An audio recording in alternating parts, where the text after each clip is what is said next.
ৰাম নাৰায়ণ ৰাম।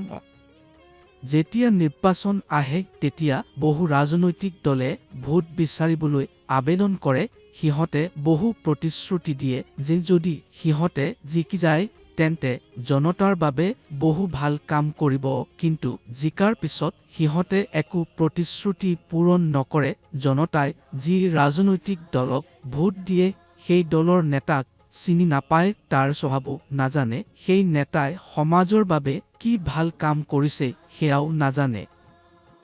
জনতাই যাক ভোট দি ৰজা বনায় তাকেই সিহঁতে নমায়। আগতে এটা ৰজা আছিল, কিন্তু আজিকালি প্ৰত্যেক ঘৰতে এটা ৰজা আছে, প্ৰত্যেক ঘৰতে এটা চোৰ আছে। সমাজবাদী দলৰ নেতা মুলায়ম সিং যাদৱে সমাজৰ বাবে একো দৃঢ় কল্যাণমূলক কাম নকৰিলে, সি মানুহক জাত পাতত বিভক্ত কৰিলে। সেই আগতে এটা ৰজা ভাল আছিল, কিন্তু এতিয়া প্ৰত্যেক ঘৰতে ৰজা, প্ৰত্যেক ঘৰতে চোৰ। সেয়ে মানুহে বুজিব লাগিব কিহে সঠিক কিহে ভুল। এটা দিন সূৰ্য শেষ হ'বই, কিন্তু এটা নতুন সূৰ্য আহিব। পৃথিৱী শেষ হ'বই, কিন্তু এটা নতুন পৃথিৱী আহিব। মানুহে প্ৰকৃতিভিত্তিক হ'ব লাগিব, প্ৰকৃতিকে নীতি হিচাপে গ্ৰহণ কৰিব লাগিব।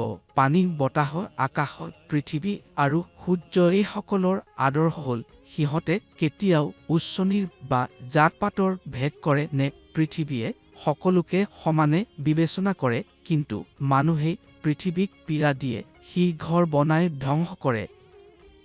যিখনত পৃথিৱীৰ পৰা কয়লা তোলা হৈছে তাক পুনৰুদ্ধাৰৰ দায়িত্ব কাকৰ? চৰকাৰে তাক পুনৰুদ্ধাৰ নকৰে। চৰকাৰতো বহু নেতা চোৰ, সিহঁতে গাঁত মাটিত গাঁত কৰে কিন্তু পূৰণ নকৰে, ফলত বহু সময়ত শিশুবিলাকে তাত পৰি যায়।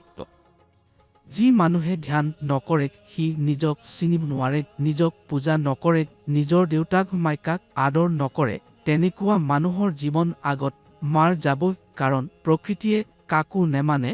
পৃথিৱীত মানুহে মানুহক মাৰে, কিন্তু সি কেৱল এটা মাধ্যম জীৱন লোৱাটা ওপৰৰ। ভৱিষ্যতে সকলো সৰু সুৰা দেশ মিলি এটা এছিয়ান ব্লক গঠন কৰিব আৰু ভাৰতৰ মানুহেই সেই ব্লকৰ নেতা হ'ব। সেই ব্লকত প্ৰকৃতিৰ কথাই কোৱা হ'ব। আজিকালি এটা সৰু ৰোগ থাকিলেও তাক ডাঙৰ বুলি কয়, মানুহৰ পৰা ধন লোৱা হয়। সেয়ে যদি আপুনি জীৱন সৰলভাৱে জীয়াই থাকে তেন্তে অলংকাৰৰ প্ৰয়োজন নহয়। সেয়ে প্ৰকৃতিক মানক, ডাঙৰ ল'ৰা আৰু শিশুদেৰ মৰম দিয়ক, নিজকে মৰম দিয়ক, বিবেকক মানক, বিবেকে আপোনাৰ হৃদয়ৰ স্পন্দন চলায়। যদি এই কথা স্কুলত শিক্ষা দিয়া নহয় তেন্তে প্ৰতিজন মানুহে নিজৰ ঘৰৰে আৰম্ভ কৰিব লাগিব, নিজৰ ল'ৰা-ছোৱালীৰে কথা ক'ব লাগিব, ধ্যানৰ বিষয়ে জনাব লাগিব। চৰকাৰেও জনসাধাৰণক ধ্যানৰ গুৰুত্বৰ বিষয়ে ক'ব লাগিব। প্ৰতিদিনে 1 ঘণ্টা ধ্যান কৰিলে শৰীৰত শক্তি আহে, শব্দ শক্তি পোৱা যায়। ধ্যানত কিবা খৰচ নহয়, কেৱল মনোযোগ দিয়াব লাগে।